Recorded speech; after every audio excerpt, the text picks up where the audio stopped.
Kementerian Kehutanan mengidentifikasi 12 subjek hukum yang terindikasi melakukan pembalakan di daerah aliran sungai di Tapanuli Utara dan Tapanuli Selatan.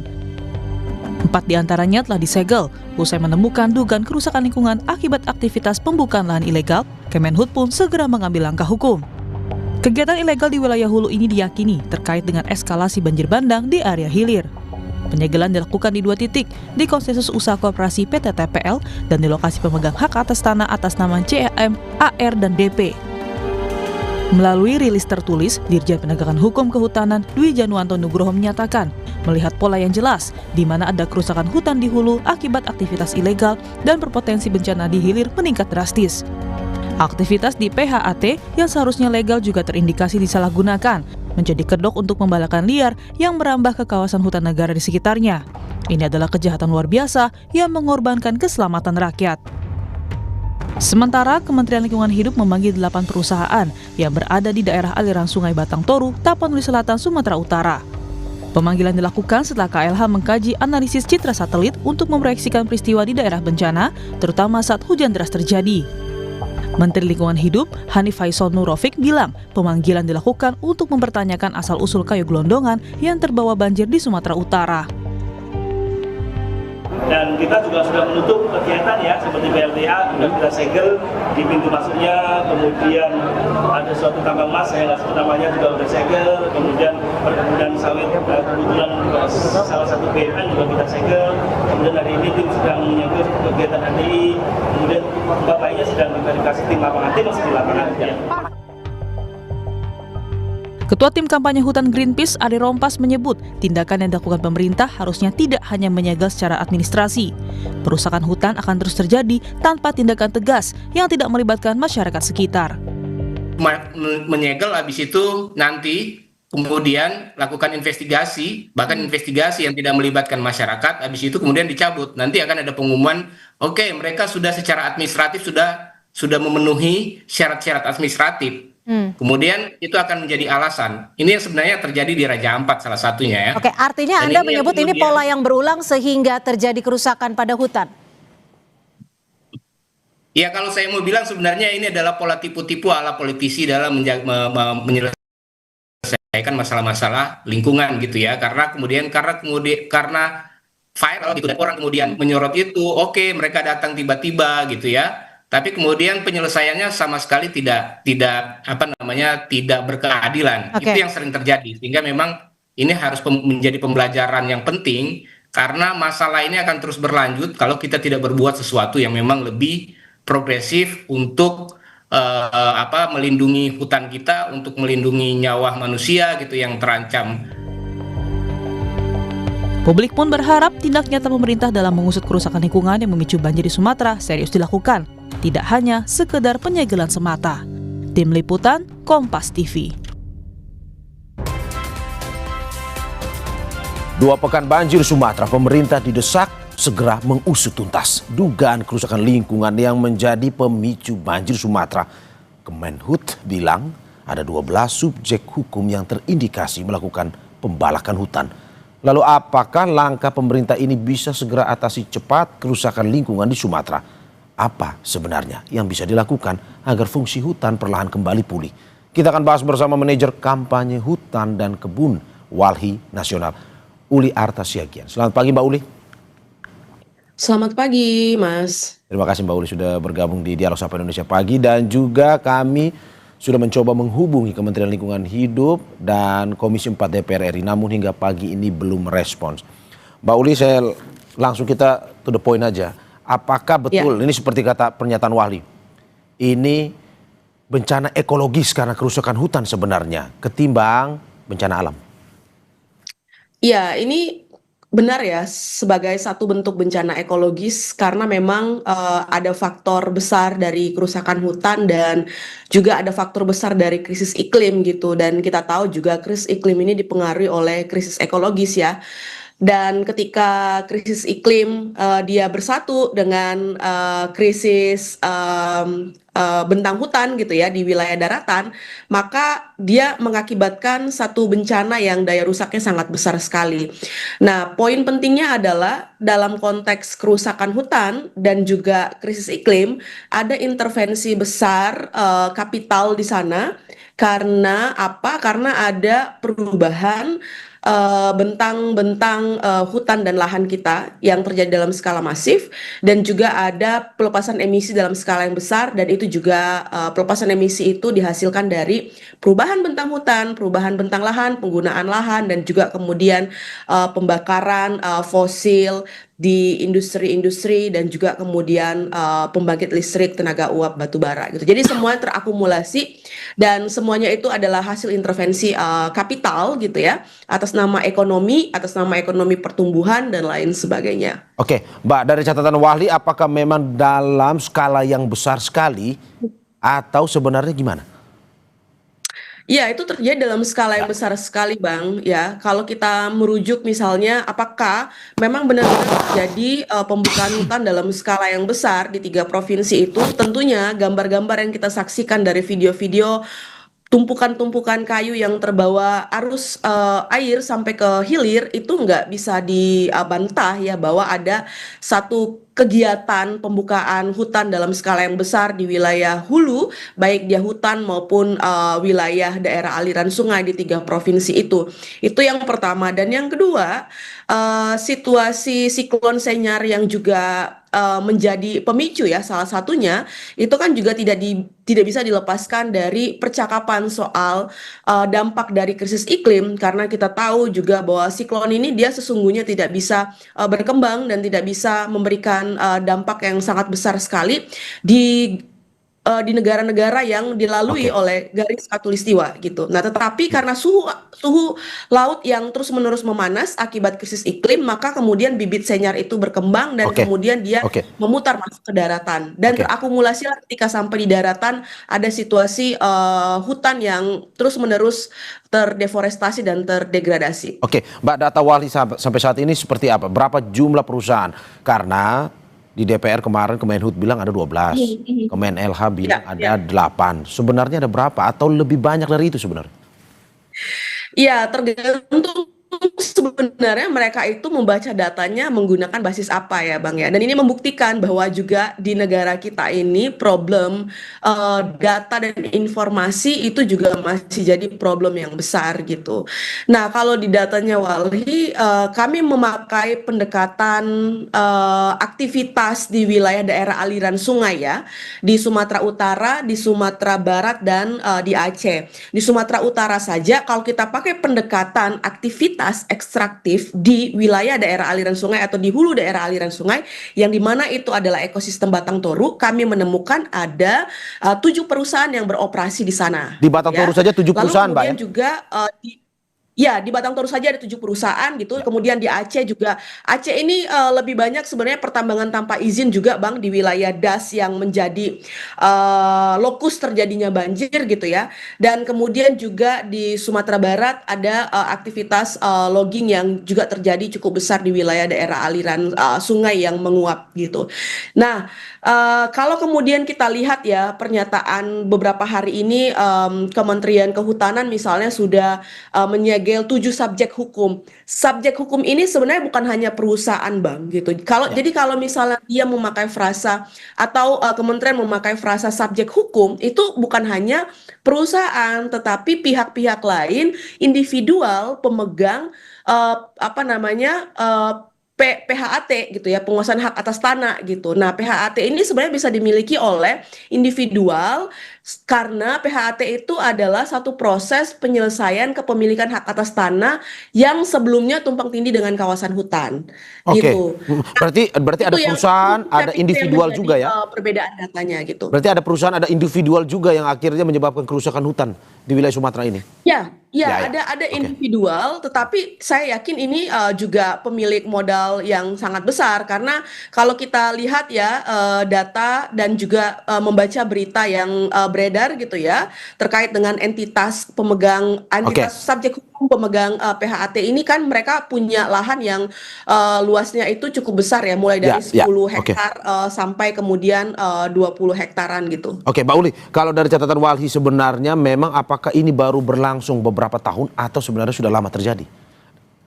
Kalau kita melihat izinnya itu sudah lama ya Bang ya, penerbitan izinnya. Tetapi kalau kita melihat aktivitasnya itu dia berangsur-angsur. Jadi ada memang kegiatan yang kemudian itu baru berlangsung atau kemudian dia sudah berlangsung beberapa tahun gitu. Nah, misalkan saja saya mau memberi contoh ya, PT Agincourt ya, ketika kami melihat dampak dari pembukaan lahan yang mereka lakukan gitu ya. Kami menghitung ada kehilangan tutupan hutan seluas 300 hektar dan kemudian juga mereka membuka lahan seluas 583 hektar untuk fasilitas tiling gitu ya, termasuk penebangan 185.884 pohon gitu ya. Terus kemudian juga ada PT NSHE yang sampai saat ini juga saya tidak tahu apakah sudah dilakukan pemeriksaan, tapi setidaknya dia belum masuk ke dalam list yang kemudian disegel sementara gitu ya. Ada 350 hektar natural forest atau hutan alam yang hilang gitu. Jadi kalau melihat jumlah ini ya, bisa jadi kemudian dia maksudnya terjadi bukan juga dalam jangka waktu dekat ini, tetapi misalnya mungkin bisa sudah dari tahun sebelumnya atau 2 tahun sebelumnya gitu. Jadi aktivitasnya sangat beragam. Mbak Uli, Anda mau bilang bahwa apa yang mereka usahakan di hutan-hutan yang sebenarnya dilindungi dan tidak boleh ditebang, begitu seperti itu? Iya, benar. Berarti ini ilegal dong? Tapi itu secara legal, Bang. Jadi negara secara legal dalam arti diberikan izinnya oleh negara. Iya, oleh negara melalui kementerian-kementerian terkait ya. Misalnya dia pemegang izin tambang, artinya ada kewenangan pemberian izin dari ESDM kepada perusahaan tersebut agar dia bisa melakukan aktivitas tambang. Dan kalau misalnya wilayah itu sebelumnya adalah hutan gitu ya, dan sekarang misal berubah menjadi statusnya bukan kawasan hutan negara gitu ya, maka ada proses pelepasan kawasan hutan di sana, ada proses perubahan kawasan hutan di sana gitu. Jadi ini sebenarnya lintas kementerian yang nggak bisa hanya dikerjakan oleh satu menteri sendiri, tetapi kemudian ini perlu ya kerja-kerja lintas kementerian lainnya yang punya kewenangan di beberapa izin yang ada di sana. Dari investigasi Anda, kalau memang ini adalah hutan yang dilindungi sebenarnya dan atau diberikan izin kepada orang tersebut, apakah mungkin sebenarnya orang ini punya koneksi ataupun sebenarnya orang yang memiliki ya kenalan atau bahkan bila perlu kita bisa bilang kemarin ya pejabat lah mungkin yang memiliki perusahaan tersebut? Iya, tidak salah kalau kita berasumsi begitu ya, karena kita melihat tidak ada proses penegakan hukum yang kuat ketika kemudian terjadi beberapa pembukaan hutan gitu ya. Lalu kemudian juga kami juga pernah melaporkan atau mengadvokasi ya beberapa perusahaan yang ada di sana gitu ya. Nah, tetapi menurut saya inilah yang harus dibuktikan oleh instansi kenegaraan yang berwenang. KPK, Kejaksaan Agung harus kemudian juga bekerja untuk memastikan tidak ada indikasi korupsi atau nepotisme di balik pemberian izin ataupun di balik aktivitas kegiatan eksploitasi di sana gitu. Jadi memang jawabannya itu sebenarnya harusnya keluar dari pengurus negara agar kemudian publik tidak berasumsi lebih banyak dan lebih jauh. Nah, itu yang harus dijawab sebenarnya. Oke, berarti bukan soal siapa, tetapi bagaimana caranya bisa mendapatkan izin itu ya berarti Mbak ya? Iya benar, jadi bagaimana mendapatkan izinnya, lalu kemudian apakah di sana ada pelanggaran, kalau kemudian di sana ada pelanggaran dan tidak ada penegakan hukum, berartinya ada sesuatu yang terjadi di ruang-ruang gelap itu, sehingga tidak terjadi penegakan hukum yang memang memastikan perlindungan hutan dan keselamatan rakyat. Oke, saya kemarin dari informasi yang beredar bahwa sudah ada penghentian operasional 4 perusahaan dan permintaan audit lingkungan. Ini telah diputuskan oleh Menteri Lingkungan Hidup. Menurut Anda sudah tepat atau sebenarnya masih kurang dari apa yang dilakukan oleh Menteri Lingkungan Hidup ini? Iya, masih kurang ya. Selama kemudian proses penyelesaian itu tidak menjawab Ya. hak masyarakat di sana, tidak menjawab perlindungan lingkungan, maka tidak ada yang benar-benar final dan selesai gitu ya dari proses penegakan hukum yang dilakukan.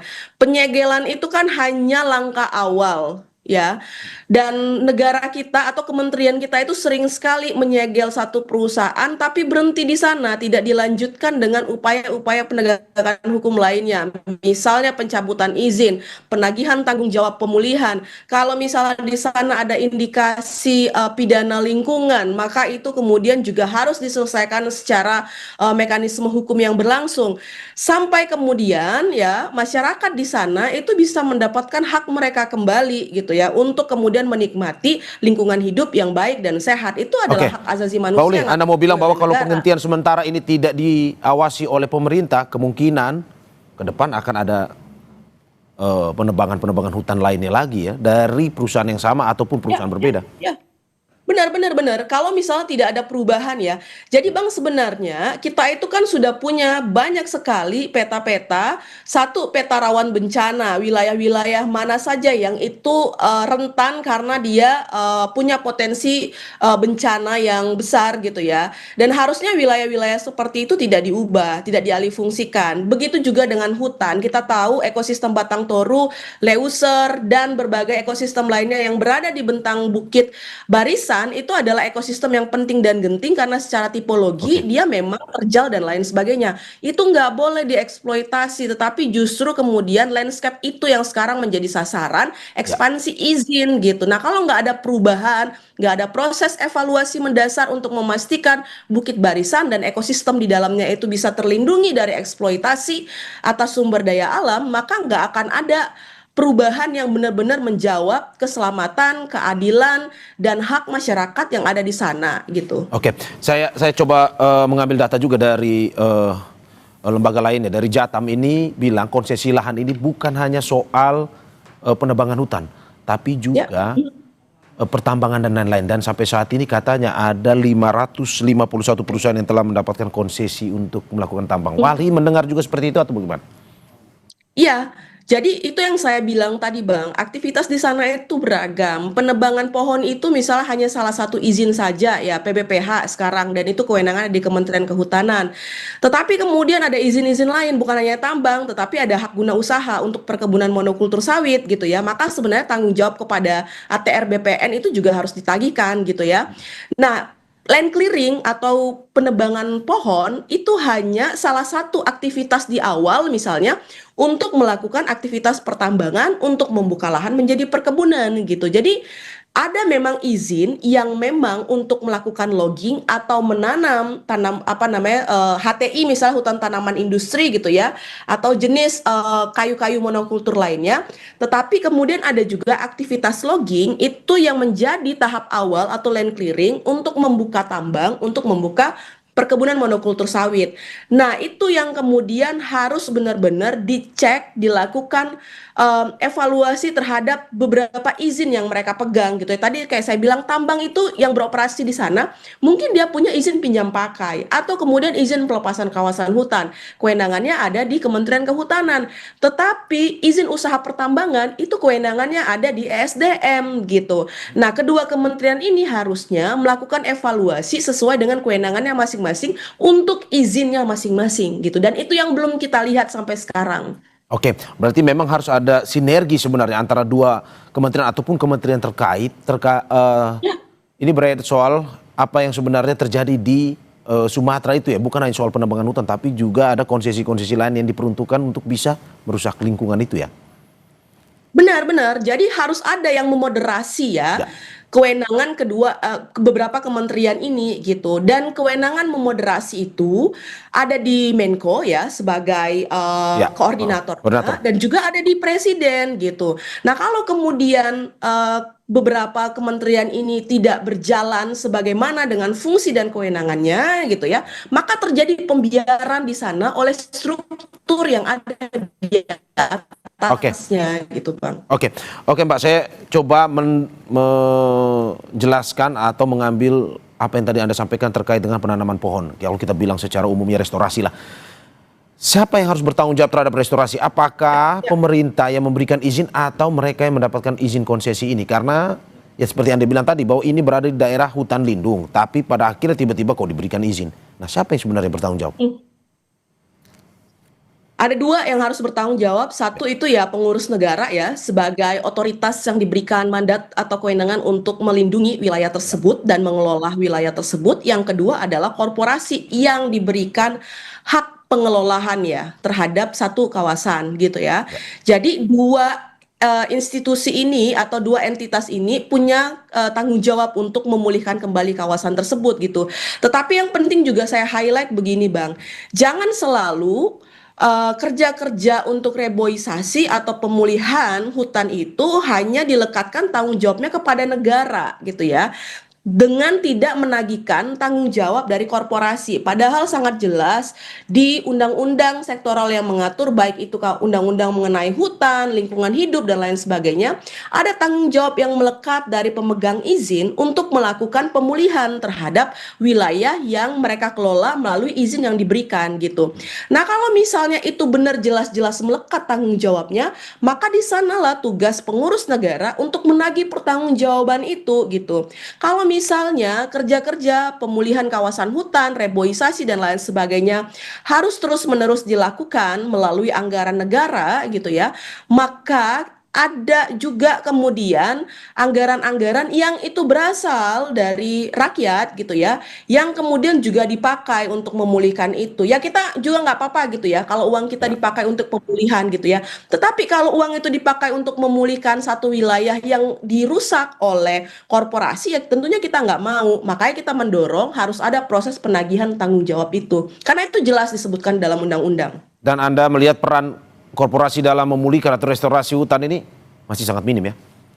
Masih sangat minim, Bang. Ya, oke. Masih sangat minim. Tambang misalnya ya, di wilayah mana yang kemudian ada tambang yang benar-benar melakukan reklamasi dan pasca tambang sesuai dengan yang dimandatkan melalui undang-undang gitu ya. Mereka mengembalikan fungsi kawasan hutan itu seperti semula gitu ya. Kalau misalnya itu adalah kawasan hutan gitu ya, berhutan dengan tutupan jenis pohon yang beragam, lalu kemudian di sana ada biodiversitasnya, apakah itu dikembalikan benar-benar seperti itu gitu ya? Atau kemudian justru wilayah-wilayah itu ditanami menjadi kebun-kebun monokultur seperti kayu atau kemudian sawit gitu yang sebenarnya ekosistemnya tidak kembali seperti semula, justru kemudian dia memperparah konteks atau kualitas wilayah tersebut gitu. Oke, Mbak Uli terakhir, dan juga ini menjadi pertanyaan banyak orang terkait dengan konsesi lahan.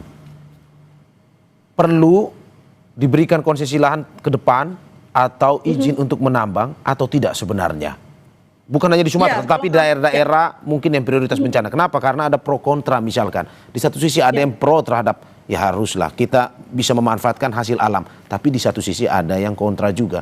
Bahwa tidak mungkin ada lingkungan yang kembali sembuh kalau sudah diberikan izin konsesi. Nah, kalau menurut Anda, perlu ada pertambangan, penebangan hutan ke depan atau sebenarnya tidak? Kami mendorong sebenarnya moratorium permanen, Bang. Karena apa? Begini. Jumlah izin di negara kita itu puluhan ribu. Ya, sedangkan sumber daya pengawas untuk mengawasi itu jauh lebih sedikit ya. Perbandingannya jauh sekali. Mungkin satu orang pengawas itu kemudian akan mengawasi ya ratusan atau bahkan ribuan izin gitu ya. Nah, pertanyaannya adalah sejauh mana kemampuan pengawasan kita gitu ya untuk mengawasi jumlah izin yang sudah sangat banyak itu gitu ya.